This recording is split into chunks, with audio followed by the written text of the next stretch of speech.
Hello guys, this is going to be the final lecture, and that's going to be the rotational motion. It's going to be a little bit long and complex, but this is the last one. That's the good news.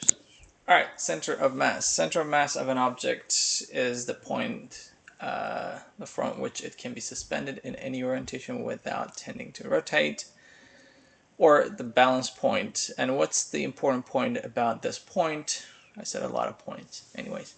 So the center of mass is where gravity is acting on. Alright, so if you have an object like this object, so gravity is not actually pulling from this, it only pulls it from one single point. So if you actually have something supporting that point, then the system is balanced. Alright, so that is basically, and objects tends to move, not tends, they are basically move in the direction of their center of mass. So that's why if, for example, this system, if you take this part out of the system, the center of mass of the new system is going to be somewhere over here. So then the entire system is basically go in the direction of the center of mass. Alright, and the center of mass of regular objects is basically their geometrical center of the objects, if it's regular shaped. If it's an irregular shape, what you do, you basically hang it from two different locations and then draw straight lines from those locations, and then wherever they intersect, that's where your center of mass is. Or mathematically, if you would like to find the center of mass of a system, it's basically you start a reference point, and most of the time it's basically the location of the first mass. But to be able to actually have a better or complete equation, they just choose a reference point beyond m1, the first mass.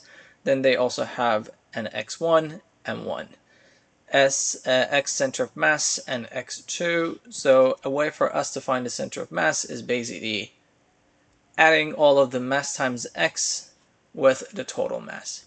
But if you have more than two masses in the system, it's basically adding all of the mx with the total mass of the system. Alright, so that's how you find the center of mass of a system mathematically. And if the center of mass of an object is on a base that supports the object, then the object will be in equilibrium. So that's basically how you set things balanced. Alright, next topic is torque.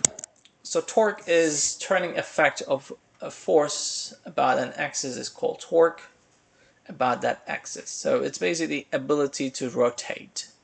And a way for us to find torque, or the unit for torque, is Newton meters. And the symbol for torque is this wavy top and bend leg. So this is tau. Alright, how do you find the torque of a system? It's either force times lever arm, or force times length times sine of the angle in between the length and force vectors. So what do we mean? So this is the pivot, and what is pivot? Pivot is the rotation axis basically. So objects is able to rotate around that point. And so if you use force times lever arm is defined as perpendicular distance from the axis of rotation. So how do we find the perpendicular distance? So this is our force. So you basically draw the force and then extend the direction of the force in both axes or in both directions. And then go to your pivot and then draw a perpendicular line to this force axis. The line is force axis, and the perpendicular line from the pivot to this force axis is basically this distance, this d. And this d is known as lever arm. Alright, so you can directly do this, force times lever arm, or if you don't want to deal with finding that lever arm, the perpendicular distance, then you can simply go from the pivot to the force point, and this is going to be the length, and multiply this length and the force together, But if there's an angle in between them, then you are going to basically look at the length and then the force axes. Then you see the angle in between them, the smaller angle, the 90 degree. That is basically going to be your theta. All right, and the direction of torque, well, original direction of force, torque is going to be, it's going to be found by right-hand rule, but we don't need to worry about that. So we can just say clockwise and counterclockwise. And again, the unit is Newton meter because it's force times distance, or force times distance. So Newton times meter. All right, lever arm. So here we're going to talk about lever arm a little bit more. So draw a line along the force and draw a perpendicular line from the pivot to the line of force. So again, this is the force, and this is the line of the force, and this is my pivot. So perpendicular line is this much, so this distance is my lever arm. So this is my pivot, this is the line of force, and the perpendicular line is this distance. So this is my lever arm. So this is my pivot, this is the force. If you draw a line along, there is no distance in between pivot and the lever arm. So your lever arm is 0, so there's no torque. So that's why if you just try to pull something towards to yourself from its axis of rotation, you're not going to be able to rotate it because there's no torque. Or same idea, if this is your axis of rotation, this is the line of force, and the distance in between the point and the line is 0, lever arm is 0, torque is 0.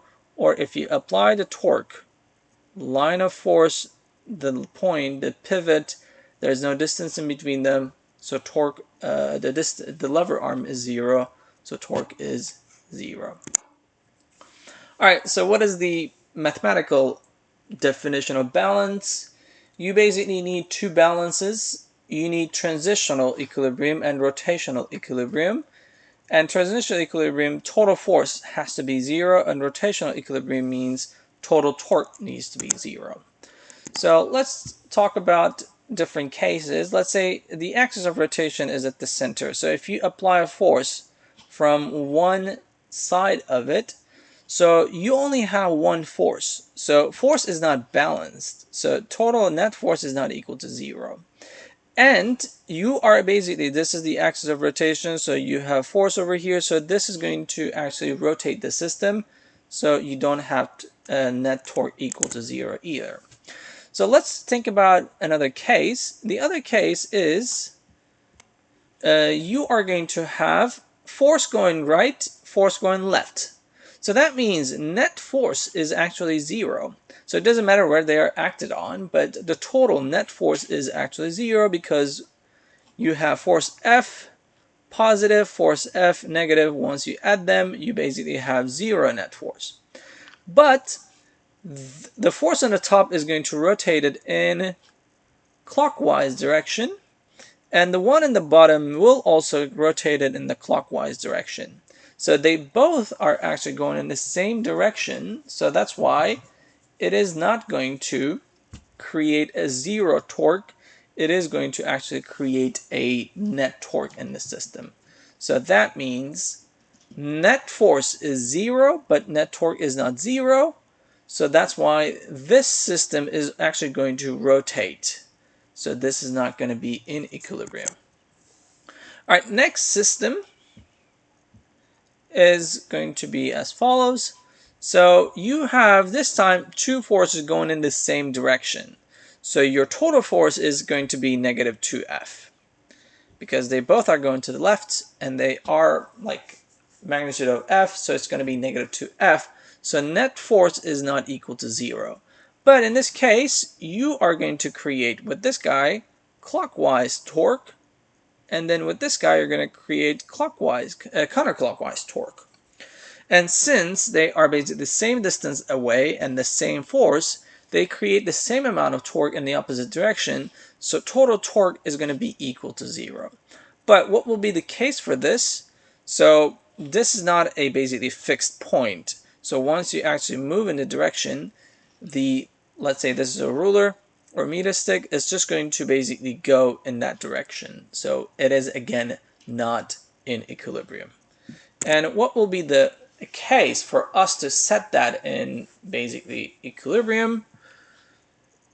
Forces 2F going to the right, 2F going left, so net force is equal to 0. And this guy is basically creating no torque because it's going through the axis of rotation. The one on the top goes clockwise, the one on the bottom goes counterclockwise. They both have the same distance, same force, so that means they have the same torque. So they basically create net torque being 0. So the last system is the only system that is actually in equilibrium. So again, to be able to set something in equilibrium, you need both of the equilibriums, not just linear, but also rotational equilibrium.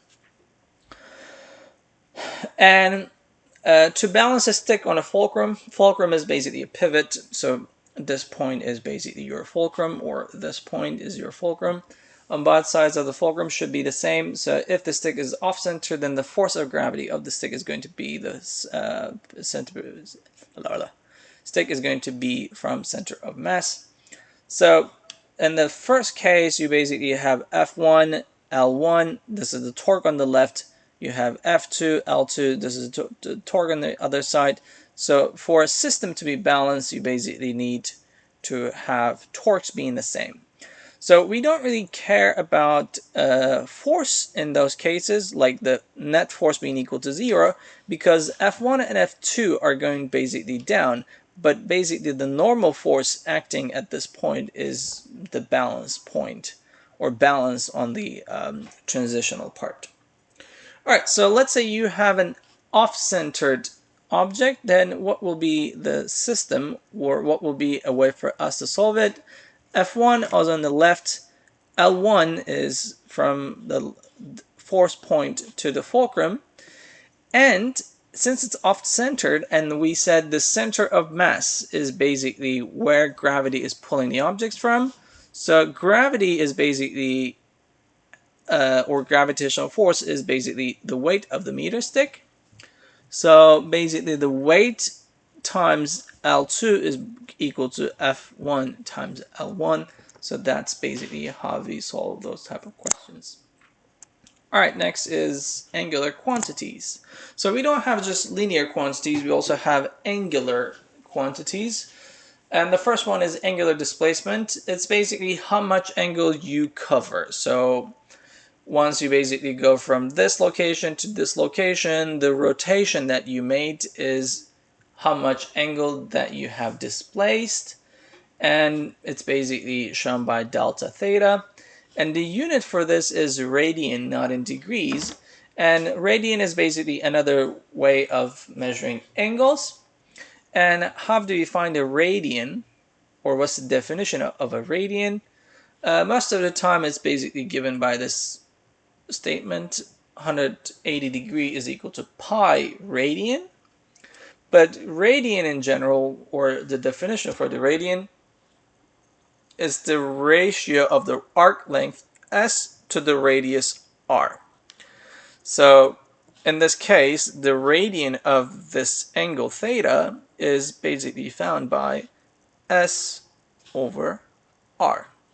And if you think about 360, it is basically the entire thing, right? So the arc length for this guy is the circumference, so 2 pi r divided by, what was it saying? The ratio of the length with the radius. So divided by r. So as you can see, this angle, that 360 degree, is actually equal to 2 pi radian. That's how we find the radian. Arc length divided by the radius of the circle. Alright, what is angular speed? It's basically how much angle that you change in a given time. Alright, and omega is basically given by delta delta theta divided by delta t. And symbol of angular speed is omega, and the unit is radian per second. All right, but what is the relationship in between angular speed and linear speed? So let's say you have a car A and B, and they're basically going from point of like on this line to this line. So A and B, they are basically going the distances in the same time. So T0 to T2. So it is taken for car A to go from this point to this point 2 seconds, and B to go from here to there is 2 seconds. So time is the same. And angular velocity cares about the angle that they cover in a given time. So if you think about both of them, they both are basically covering the same angle. So that means omega A is equal to omega B, because they again cover the same angle in a given time, the same time. So angular velocities are the same. But linear speed cares about displacement over time. So if we consider the displacements, time is the same, there's no problem with that, but A travels that much of a distance, but B travels basically that much of a distance, displacement-wise. So B almost travels like twice the distance of A. So that means VB must go faster than VA. All right, so no, basically the answer. And you can also think about cars basically going, the one inside is going to have the advantage because they have to travel less distance. All right, angular acceleration. What is angular acceleration? Acceleration in general is how much you change your speed in a given time. So if you're talking about angular one, then we're talking about how much angular velocity do you change. What does that mean? So angular velocity is about how fast you rotate. So angular acceleration then means something going faster, rotating faster and faster and faster. And a symbol for angular acceleration is alpha. So in a computer it's written a little bit differently, but you need to be able to recognize the difference in between alpha and A. And the unit for angular acceleration is radian per second squared. All right, tangential quantities. What is tangential? Tangent is basically a line that is perpendicular to a circle, right? So that's why in circular objects, in circular motion, once you actually cut this string, for example, in this example, the object is going to actually go straight. So that means this angle is 90 degrees, so this line is a tangent line. So that's why your velocity at this point is going to be known as tangential speed. So again, let's read the definition. Tangential speed is basically the linear speed of an object at a given moment in a circular path.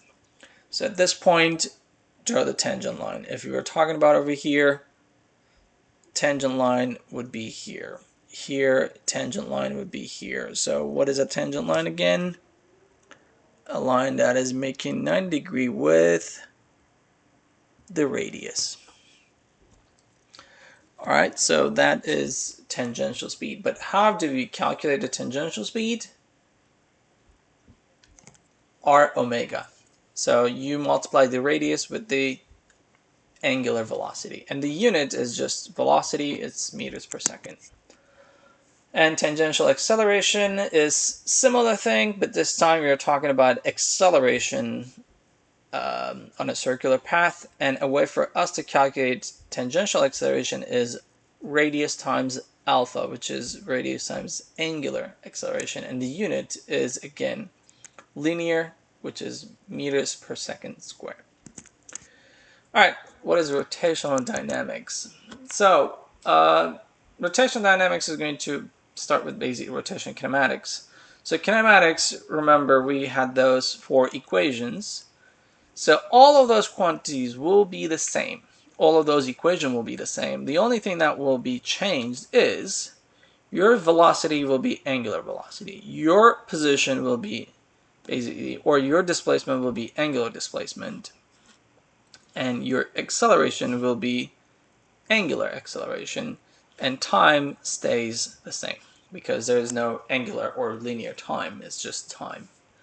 All right, so you just need to recognize that linear equations are the same in the angular part. The only difference is the variables are not linear variables, they are angular variables.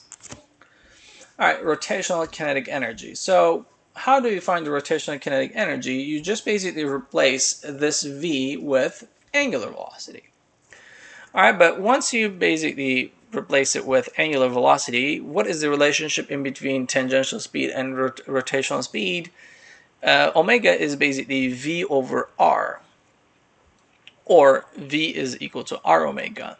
So if you basically replace the v with r omega and take the square of it, then your new equation will become this: 1/2 mr squared omega squared. So if you think about kinetic energy in regular case, it is 1/2 mv squared. So we basically replace v with omega, 1/2 with 1/2. So what is left in the kinetic, in the linear and rotational versions? In a linear version, you have m. In the rotational version, you have mr squared.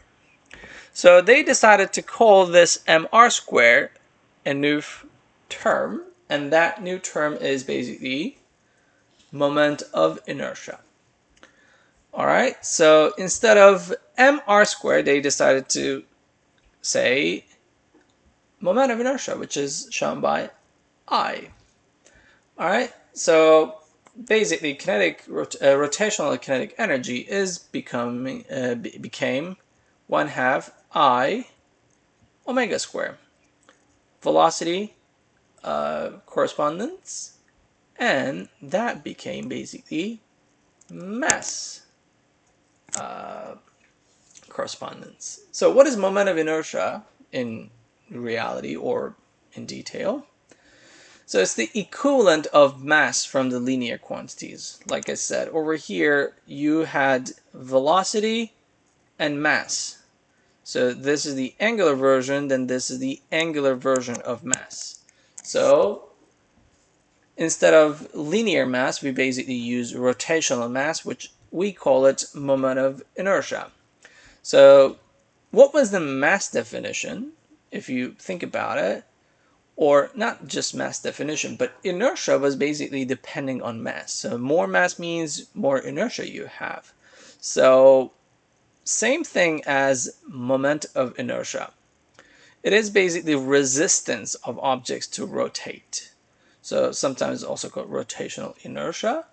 So things tend to rotate, or things tend to keep their state of motions. And that is also true for rotational systems. So that basically is defined with that moment of inertia variable. And a way for us to calculate moment of inertia is going to be a little bit different because it will only depend on the shape. All right? So not the size, but the shape. So any sphere is going to have 2/5 mr squared moment of inertia. Any rod is going to have 1/12 ml squared if they are rotated from their centers. But if they are rotated from their edge, then it's going to become 1/3 of ml squared. If you're talking about a disk, then it's 1/2 mr squared. If you're talking about a hoop, then it is mr squared. So as you can see, they are all multiples of mr squared. So L right here, but can be replaced with r. So they are multiples of mr squared. The only thing that is changing is the shape and the coefficient for mr squared. And you don't need to memorize those. They must be given to you. All right, so rotational dynamics, it's linear, and rotational kinematics are very similar. Like you have seen the four equations, exact same. The only thing that you need to change is basically linear quantities to angular quantities. And rotational dynamics is the same thing. So rotational dynamics is total force equals mass times acceleration. Then what we need to do, we basically need to find the rotational equivalence of those. So the rotational equivalence of force is torque. And rotational equivalent of mass is moment of inertia. And rotational equivalence of acceleration is angular acceleration. So basically, total torque is equal to moment of inertia times angular acceleration. This is your F equals ma equation. Of course, this is just the equation, but the applications, I will be solving questions about that. Not too much, but I will have one question about it to see how we use that equation in dynamic systems. All right, next thing is angular momentum. So it can be described as rotational momentum. So what is momentum in general? So it's mass times velocity. So all we have to do is basically replacing the quantities with their angular versions. So instead of mass, we basically use moment of inertia. Instead of velocity, we basically use angular velocity. And P that we have will become capital L. And the unit for that is kilograms meters square per second. So a way for us to calculate moment of inertia is either I omega, or if you would like to connect it with the linear version, it is going to become RP. All right, so because if you place it as mr squared divided by mr squared times mr, sorry, m over r, then no, what am I doing? Not mr, v over r, then one of the r's will cancel out, so you're going to have mv, which is your p, and then you will have this extra r right there, so it's rp. All right, so that's your angular momentum. And again, the definition or the direction of angular momentum is also going to be found with the right-hand rule, but you don't need to worry about that. So this is the direction of angular momentum. This is the direction of regular momentum. All right, change in angular momentum. There's no specific name for this part, but what it means is if there is a net torque in a system, then you are going to see a change in angular momentum of the system. And it's basically impulse momentum relationship, but over there we call it impulse. There's no specific name for that. But net torque, if there's a net torque, outside torque in a system, then it will take some time to create that torque. And once you create that torque, you will actually change the angular momentum of the system. And equation-wise, it will become change net torque times change in time is equal to momentum of inertia times change in angular velocity. And here I'm not going to talk about it, but this is basically explaining why a wheel that is rotating attached to a string is actually going to have a motion. So it's going to rotate because there's a net torque in the system which requires a change in L. And change in L means momentum, angular velocity. Angular momentum is changing, so that angular velocity, so that means you require a rotation. All right, and conservation of angular momentum is the case if no net outside torque is acting on the system. So if there's no torque in the system, then your angular momentum is conserved, meaning your initial angular momentum is equal to final angular momentum. And you should remember that chair experiment. So if you are basically opening your arms wide and then you are having like heavy masses on them, then you basically have really high moment of inertia. and that requires you, and you have some angular velocity. But once you basically close your arms, then you are basically lowering the moment of inertia. But due to the conservation of angular momentum, this can't, like the product can't change, but one number decrease. So what is a way for system to basically compensate that? Increase the other variable, which is angular velocity. So that's why you are going to start to spin faster if you are basically closing your arms together. And the other application of that angular momentum is going to work with the elliptical systems. So any object that is having an elliptical orbit is also going to apply, or it's going to be, forgot the word, obey. There you go. It's going to obey angular momentum, conservation of angular momentum rule. So initial angular momentum is equal to the final angular momentum, because there's no extra force in the system. It's just one object that is in the effect of the same force throughout, so there's no extra torque adding in the system. Then what do we say? Initial moment of angular momentum, which is moment of inertia times angular velocity, is equal to final, which is I2 omega 2. And if you would like to write things down in terms of linear quantities, then what are you going to get? mr1 squared times v1 over r1 equals mr2 squared times v2 over r2. So one of the r2's will cancel out, one of the r1's will cancel out, m's will cancel out because we are talking about the same mass going around. Then what are we going to have at the end? R1 V1 equals R2 V2. And I think this is the yep. Alright, so that is basically it, and this is the final lecture that we have from OnRAMS throughout the year. And thank you for putting up with me, and hope to see you next year in school.